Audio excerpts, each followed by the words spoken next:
Hello you over 265,000 members of the Brohirrim and all of you who haven't subscribed yet, welcome back to the channel. Today we're embarking on an epic journey to unravel the rich, complex world of the Elves.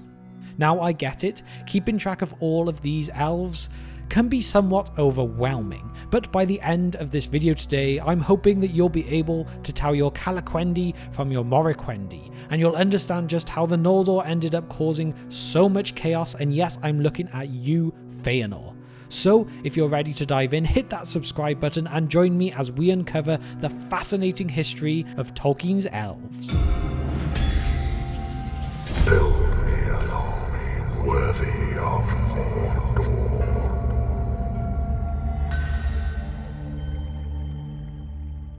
It is told that even as Vada ended her labours, and they were long, when first Menel Macar strode up the sky and the blue fire of Helluin flickered in the mists above the borders of the world, in that hour the children of the earth awoke, the firstborn of Ilúvatar.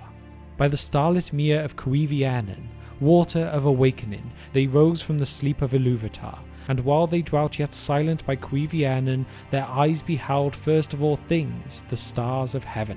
Therefore they have ever loved the starlight, and have revered Vada Elentari above all the Valar. Let's start at the very beginning. The elves, known as the Quendi, meaning those who speak, were the first children of Ilúvatar, awakening in Middle-earth long before the likes of men. They awoke at the lake called Cuivianen, under the stars, as the sun and moon had not yet been created. But even at the very moment of their awakening, they were divided into different clans. There were precisely 144 elves at the awakening, and they were split into 3 groups.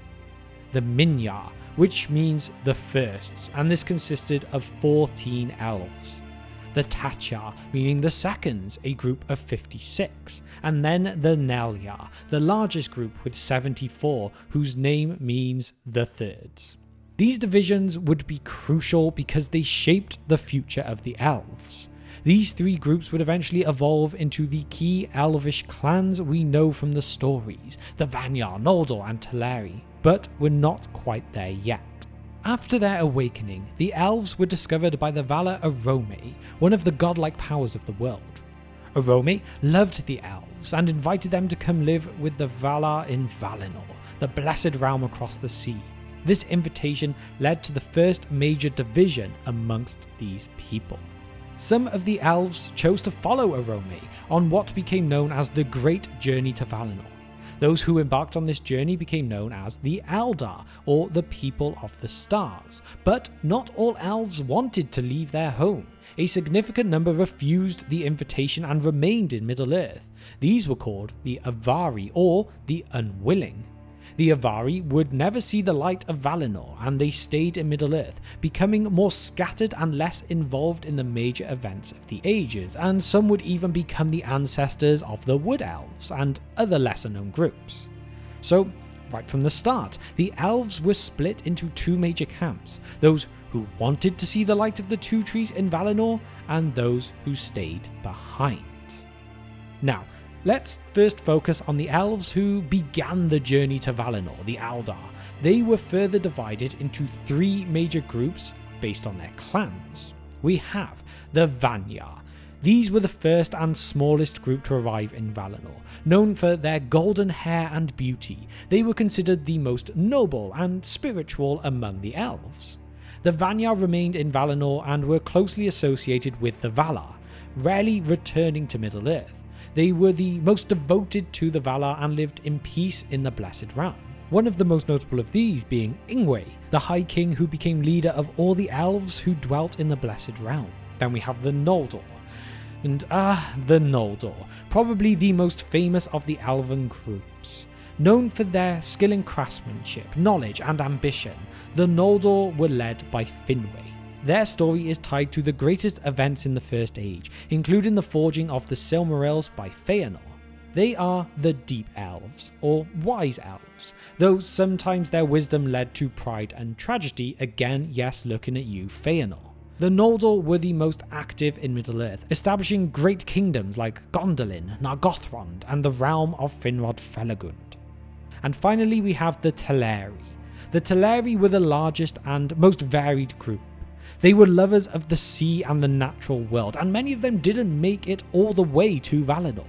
Those who did became known as the Falmari, or Sea Elves, and lived on the shores of Valinor.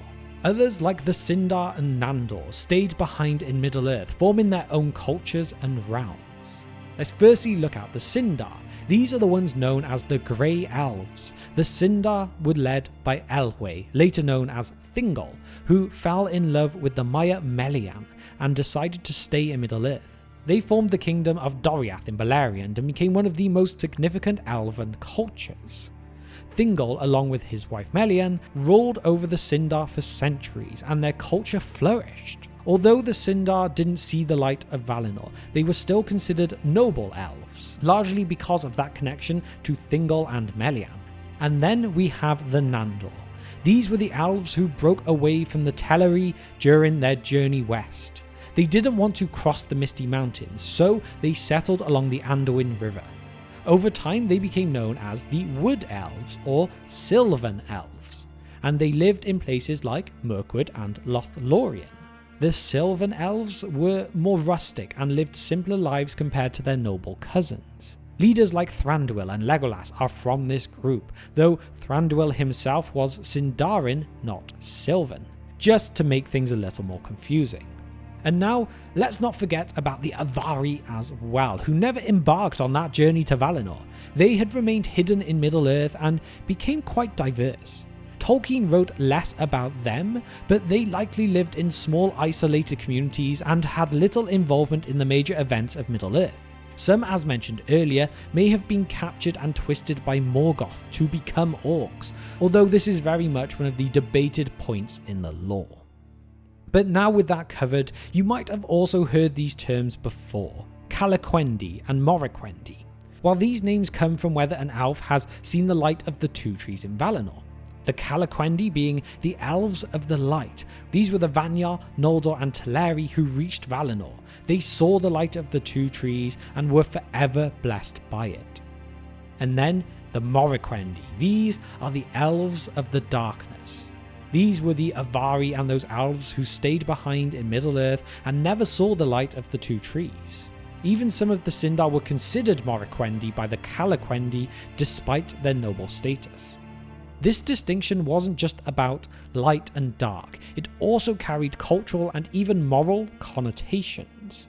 To the Calaquendi, being a Moriquendi often implied a lack of wisdom or nobility, though this wasn't always fair.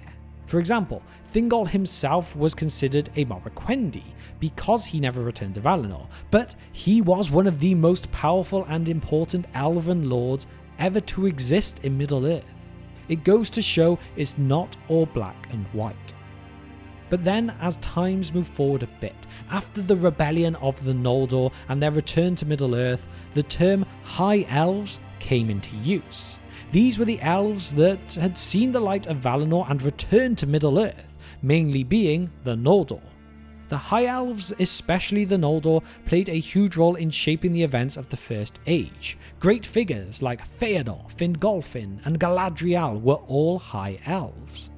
The Noldor established powerful kingdoms, fought Morgoth in the War of the Jewels, and shaped the fate of Middle-earth through their deeds and their downfall. Their knowledge, craft, and pride often set them apart from other elves, for better or even for worse. So as we move forward again, by the Third Age now, the elves of Middle-earth had largely dwindled, but we still see important groups like the Sindar and Sylvan elves playing key roles. For example, you had Thranduil's kingdom in Mirkwood. This was primarily a Sylvan realm, although like I mentioned earlier, Thranduil himself was a Sindarin elf. Mirkwood, once a great forest, became a shadowed and dangerous place under the influence of Sauron, but the kingdom still remained. And then we also have Lothlorien. Here we have the union of Noldor and Sindar cultures as Galadriel, a Noldo, ruled alongside her husband Celeborn, a Sindar. The Galathrim, or Tree People, were largely Sylvan elves who had been influenced by the wisdom and culture of Galadriel and Celeborn. The elves in the Third Age were really a shadow of their former selves, but they still played crucial roles in the events of the likes of the Lord of the Rings, helping guide the Free Peoples in the fight against Sauron. So although their power may have dwindled, being an elf was still a great thing. So there we have it. The elves, with all their complexities and divisions, are truly one of the most fascinating aspects of Tolkien's legendarium. From their awakening in the Years of the Trees to their roles in the downfall of Sauron, the elves have shaped Middle-earth in profound ways. Whether it's the wisdom of the Vanyar, the artistry of the Noldor, or the simple yet deep connection to the nature of the Sylvan elves, each group has its own unique story and legacy. Hopefully after this video you have a much clearer understanding of just who's who among the elves and why they matter. And I would also like to take a moment at the end of this video today to give you a quick update on The Guard, the short film that we are creating. Everything is going amazing. We have just shot block 2 and the rest of it should hopefully be shot soon too. As always, it is all the money from our Patreon that is funding this. In essence, it is a no budget production if you consider the large scale of film, but every pound that you give is a massive help to create an incredible story. I'm putting a couple of shots on screen now and some behind the scenes clips to kind of give you an idea of what's going on. So if you would like to help support it a little bit more to help push us over the line, then please check out our Patreon. Every little bit really helps.